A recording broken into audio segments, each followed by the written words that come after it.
Good morning, everyone. How are you? And today we will read the chapter Reach for the Top. This is an amazing chapter, and I hope you will have so much fun while reading it.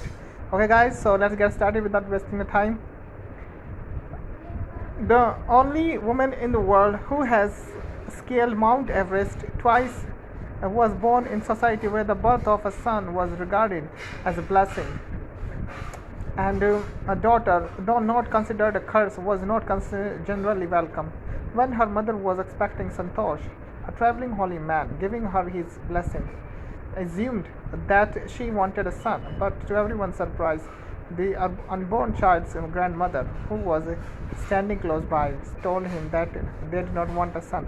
The holy man was also surprised. Nevertheless, he gave his requested blessing, and as destiny would have it, the blessing seemed to work. Santosh was born the sixth child in a family with five sons and sisters to five brothers. She was born in a small village of Joniyawas of Rewari district in Haryana. अब देखो जो ये chapter ना आपका संतोष यादव के ऊपर है.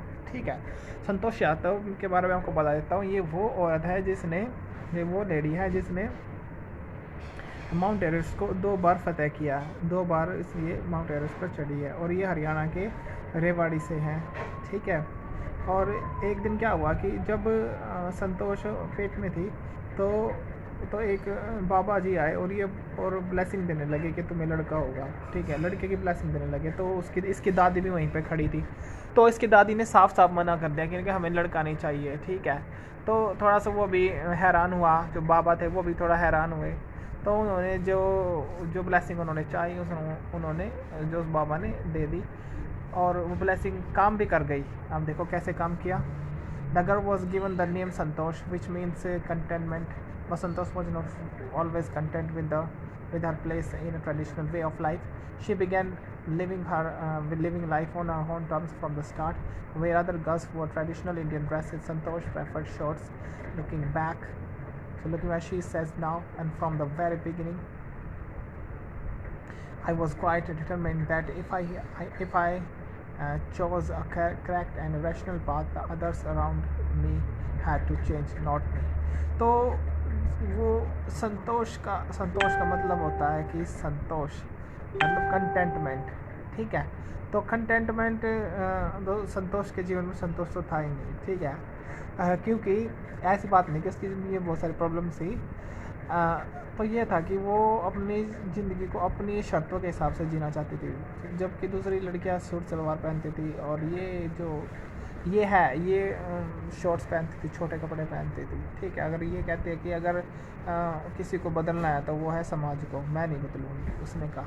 उसने कहा कि मैं अपनी ज़िंदगी अपने हिसाब से जीऊँगी. Santosh's parents were affluent landowners and who could afford to send their children to the best schools.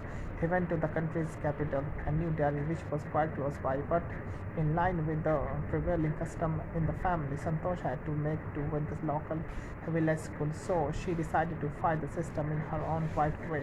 When the right moment arrived, and the right moment came when she turned 16. At 16, most of the girls in her village used to get married, and Santosh was also under pressure from her parents to do the same. अब वो कहते, ये land owners थे, मतलब बहुत सारी ज़मीन थी इनके पास, इसके फादर के पास बहुत सारी ज़मीन थी. और क्या होता था कि 16 साल की उम्र में इनके गांव में तकरीबन सभी लड़कियों की शादी हो जाती थी. और इसके पेरेंट्स भी इस पर थोड़ा दबाव डालने लगे कि बेटा शादी कर लो. ठीक है, a marriage and early as that was the last thing on her mind. She threatened her parents that she would never marry if she did not get a proper education. She left home and got herself enrolled in a school in Delhi. So when her parents refused to pay for her education, she politely informed them of her plans to earn money by working part-time to pay her school fee. Her parents then agreed to pay for her education. अब क्या किया कि उसने अपने parents को ना धमकी दे दी कि वो कभी शादी नहीं करेगी अगर उसको अच्छी शिक्षा नहीं मिली. तो वह घर से चली गई और उसने दिल्ली के किसी स्कूल में दाखिला ले लिया. ठीक है, और उसके पेरेंट्स से मना कर दिया कि हम फ़ीस नहीं देंगे।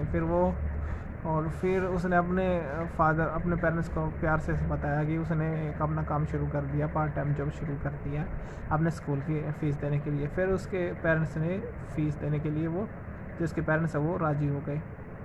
Wishing always to study a bit more, and with her father slowly getting used to her urge for more education, Santosh passed the high school examination and went to Jaipur.